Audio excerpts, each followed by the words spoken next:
My brother, welcome to another episode of the Have It All Marriage for the Have It All Life podcast, where your marriage has a 100% chance of success if you do it God's way. And that's really what we're here to talk about, is how to do it God's way and how to stay out of his way. And today we're going to dive into a more technical topic, and what that is how we're able to get such amazing results and such consistently amazing results for our clients who are facing divorce, facing separation, facing a shutdown or a dead bedroom type of marriage, and they're able to turn it around. Now, what I want to start with is if you're listening to this and you need to hear this, then we must first acknowledge, and we've got to tell the truth, man. We've got to tell the truth that in this moment you are lost.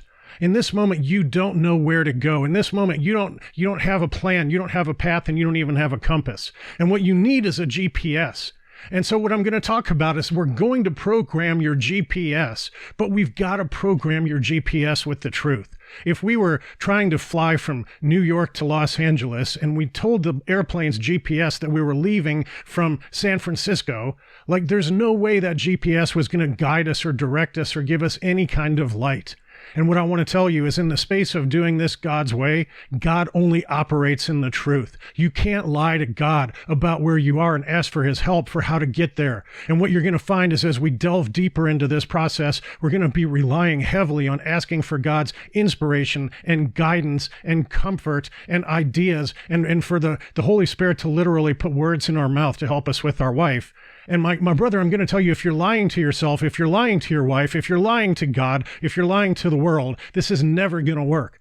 So what we've got to do is we've got to decide. We got to make a decision right here and now that what we're going to do is we're going to live by a code.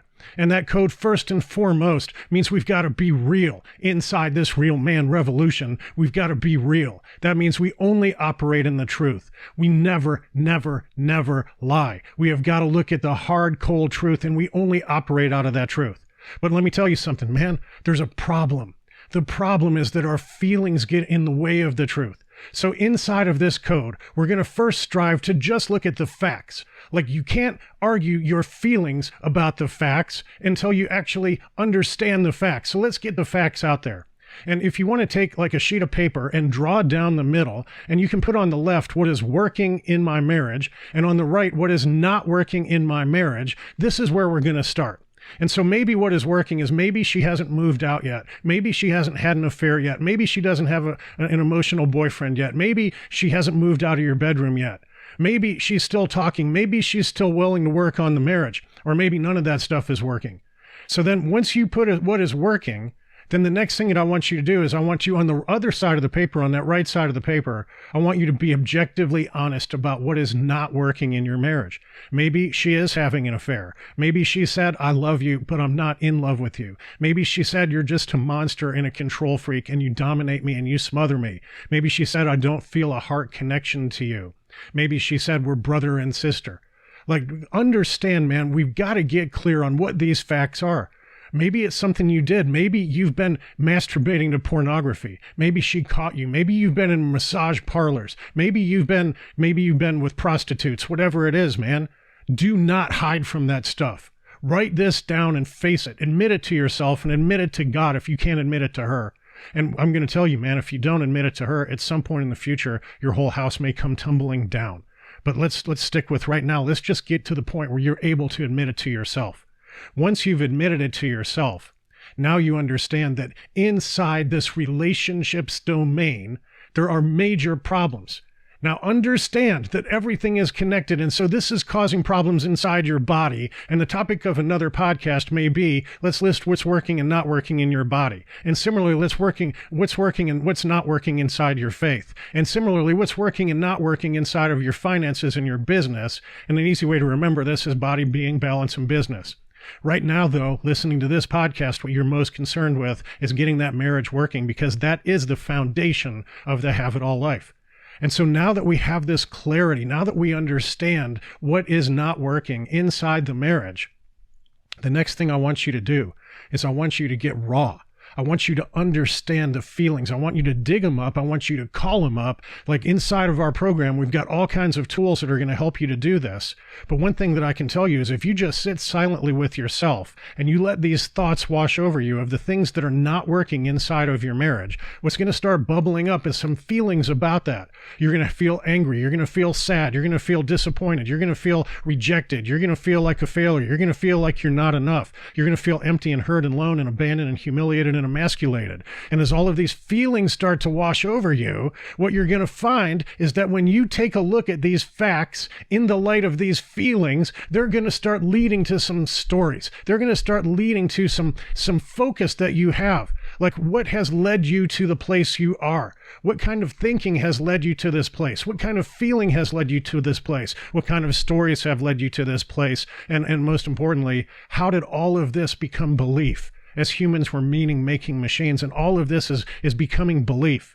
And so these beliefs that you have are what led you to where you are. And you have led your wife to where you are, and you have led your marriage to where you are.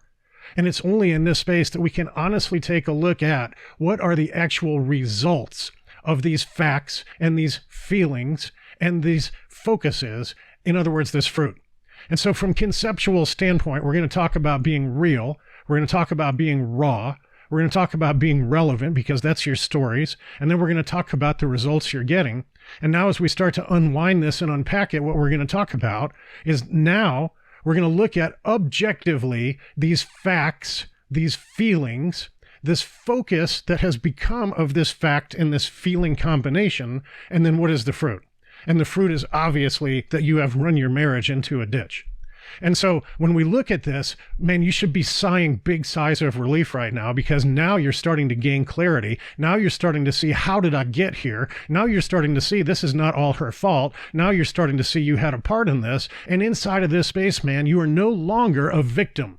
You are a victor. You are a warrior. You are a warrior king husband. You can stand up and you can go to war. With who? Not with her, with yourself. You can go to war with those facts. You can go to war with those feelings. You can go to war with that focus, and you can go to war with that fruit. And so how do we do that?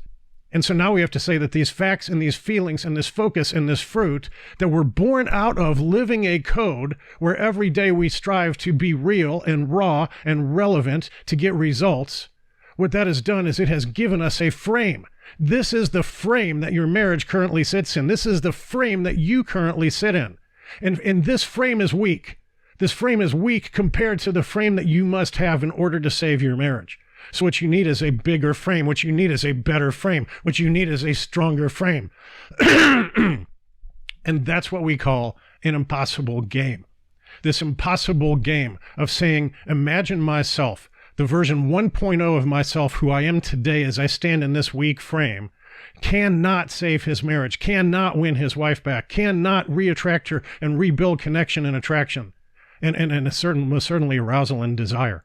And so for me to be able to step into that identity, to become that man, to become that 2.0 version of me, this thing that is currently impossible for the man I am must somehow become possible at some short time in the future. And so what we're going to tell you is that within 30 days, you can reach this currently impossible version of yourself if you will play this game.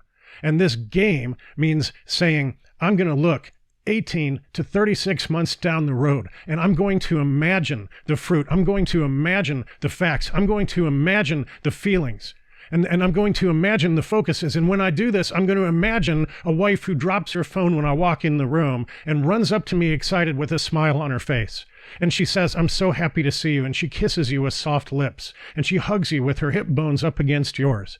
A woman who is happy and smiling and laughing and dancing and tickling and teasing and playing. I mean, I don't know what it is for you. Whatever it is for you, that's for you to decide. But what you're going to do is you're going to imagine that 18 to 36 months in the future, that's your life. And so then the question becomes, that's too far to go out. So what is the proper time period? Well, the proper time period to be able to get the focus that we need to start on the path of becoming that man is in 30 days, we're going to say that you're going to become a man who is capable of stopping the divorce, She may not be running up and laughing and teasing and tickling and initiating sex in 30 days, but the talk of divorce will be over. The separation will be over. The emotional or physical boyfriend will be over. She will be plugged back into the marriage, and she will say, I am willing to work on this marriage because I see it as valuable. And so that's your 30-day goal. And inside of that 30-day goal, what we've got to do is we've now got to break this down into 4 weeks, 4 7-day sprints. These sprints become doors that you must find and you must open and you must get through. And so we take our first week and we break it down into 7 days. And of those 7 days, what are you going to do? What is absolutely critical that you must do, and what is absolutely critical that you must achieve? And you're going to do that on day 1. And then you're going to move to day 2. And then you're going to move through the week. And then at the end of the week, what you're going to do is you're going to have an assessment. You're going to sit down in what's called the general's tent. And you're going to say, did I do what I set out to do? Or did I fail? How much did I achieve? How much did I fail to achieve? And most importantly, what course corrections are necessary for me to be able to do better next week? And maybe the 30 days needs to move out to 37 days. It's not the end of the world, man, because when you started this, remember, you were lost and you didn't know where you were going. Now you know where you're going. You see you're making progress, and maybe 4 out of the 7 days you did great, and you're going to say, I'm going to double down and I'm going to get it done in 30, or maybe you say I'm going to move it out to 33. Either way, man, you win your wife back. Either way, she stops the divorce in its tracks, because you now have a plan. You now have a purpose. You now have a compass. You now have a why. You now have motivation. You now have the ability to become a man who is not recognizable to you today. A man who is so much stronger 30 or 35 or 40 days from now that he looks back on the man you are today with empathy and compassion, just shaking his head saying he didn't get it. There was no way he was going to win his wife back. But now that you've arrived in this place, you understand. And from this point, what you do is you get real, you get raw, you get relevant, and you look at your results. And then you figure out what those facts are, and you figure out what those feelings are, and you figure out what that focus needs to be, and then you go after the new layer and the new level of fruit. And then you reset and you keep doing this. And what's going to happen is 18 to 36 months from now, you're going to have a wife who adores you. You're going to have a wife who cannot do enough for you. You're going to have a wife who says, you know what? You've become such an incredible husband. I don't want to lose you. I need to be a better wife for you. Can you please show me what you're doing? Can you please teach me this game? Can you please teach me how to live by the code you've been talking about? Can you please teach me how to be real and raw and relevant and get the results that I want in my life? Because I want to be a better woman for you. I want to be a better woman and a better mother for our children. I want to be a better child of God. And now I see you leading inside of that space, and I am motivated to follow. Help me be a better wife. And my brother, when you get that, you have built the have-it-all marriage, which becomes the fulcrum point for the have-it-all life, where now you can go out and you can build big businesses, and you can build big muscles, and you can build big bank accounts, and you can build big love reservoirs in the hearts of your children, and you can lead your life and lead your wife and lead your kids into their sanctification, into a closer relationship with Jesus, becoming more like Jesus every day, executing on the great commandment and the great commission, and hearing, well done, good and faithful servant. Enter the kingdom of heaven and receive your rewards after you have lived a life of abundance and luxury and happiness. And it all starts with this code, man. It all starts with this code, and then using that code to leverage your way into a game that you play with yourself where you get better every day. And so if you want to understand how to leverage this code, how to play this game, and how to get those kinds of results, that kind of fruit, then here's what I want you to do. I want you to DM me right now, right here. And I'll see you on the other side.